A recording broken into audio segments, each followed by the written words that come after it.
Welcome back to Elevation Perspective. My name is Mark, and today we are talking about the struggling New York Mets. The Mets are 12-12 in June, which on the surface does not sound that bad. When you account for the Amazons losing 10 of their last 13 games, it paints a much darker picture. So what's been going wrong? Well, basically everything right now. When you're not pitching or hitting, it's pretty tough to win baseball games. Starting with the lineup, Mets leadoff hitter Francisco Lindor fractured his pinky toe on June 4th. Now, I'm not sure if his recent struggles can be directly correlated with that injury, but he chose to play through it, only sitting out one game, and in his past 15 games, Lindor is hitting 186 with a 585 OPS. Then the bottom of this lineup has been abysmal all year. The Mets came into this season with several promising young hitters in Mark Vientos, Francisco Alvarez, Brett Baty, Luis Angel Acuna, and Ronnie Mauricio. I think the Mets were hoping that one or two of these guys would show out and take the job, but it's been an interchangeable mess that has seen multiple demotions to the minor leagues, leaving the Mets searching for answers. Then you have the pitching, a group of kind of misfit toys that David Stearns and pitching coach Jeremy Hefner have done tremendous work with, but lately they've kind of hit a wall. Kodai Senga, the ace of this team, hit the injury list with a hamstring strain, and also with Sean Manaea, who was a big-time free agent signing to bring him back to the Mets, still not throwing a pitch in 2025 for this team. Their depth is seriously being tested right now. Griffin Canning started off this year really strong and still carries a 3.91 ERA on the year, but he has a 5.97 ERA in his last 7 games. Also, in Canning's start on Thursday, he was removed with a lower body injury. Could be his ankle or Achilles. We are not sure yet, but it looks like he'll be on the shelf for a while. Then you have Paul Blackburn, who I don't think is a major league caliber starting pitcher at this stage of his career. Frankie Montas did just make his season debut with a surprising 5 scoreless innings versus the Braves after an atrocious rehab showing in the minor leagues. David Peterson and Clay Holmes have been solid for this team all year long, but with Clay's innings workload kind of adding up here in his first year, going from the bullpen to the rotation, these guys could really use some reinforcements.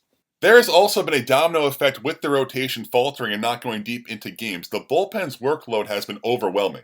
I noticed 2 of the Mets' high-leverage arms getting absolutely killed lately. Braziban has allowed 8 walks and 9 earned runs over his last 7 1/3 innings. And this guy was untouchable for the first month plus of the season. Also, Reed Garrett, another very talented, skilled arm, in the last 5 1/3 innings has allowed 5 walks and 6 earned runs. To me, these are 2 very good relief pitchers who have been absolutely burnt out. Overall, I do believe this is just a really rough stretch for a very talented team, but this team is certainly not flawless and needs to make significant improvements before the trade deadline for a chance at a World Series title.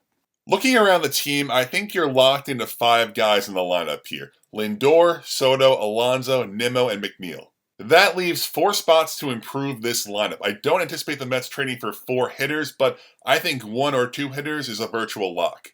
Looking at center field first, the Mets are currently playing Jeff McNeil and Tyrone Taylor out there. This is a position where there is a lot of speculation and rumors, the likes of Cedric Mullins and Luis Robert, but to me, neither of those guys are difference makers.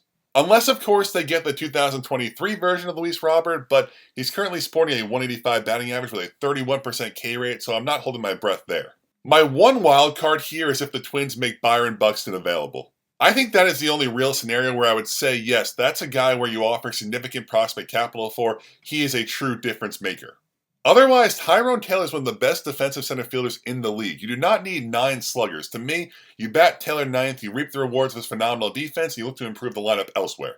I think third base and DH are 2 spots I have circled right now for the Mets. I do expect Mark Vientos to likely man one of those 2 spots. He's returning from injury this week. He should have a near everyday lineup spot leading up to the deadline to prove he deserves to be in the role. My third base wild card, kind of on the same lines as Byron Buxton, is if the Red Sox continue to keep losing games and fall out of the race and they make Alex Bregman available. But with the recent chaos surrounding Devers and the way the organization is currently being viewed, I think trading Bregman would be a really tough call for that team. Looking around the league, though, I do have the Arizona Diamondbacks circled. This team can't catch a break. They lost Corbin Burns, Justin Martinez, and now Corbin Carroll to a broken wrist. I think the Diamondbacks will be forced to move their guys on expiring contracts, and that brings me to Eugenio Suarez and Josh Naylor. 2 middle-of-the-order bats here set to hit free agency at year's end.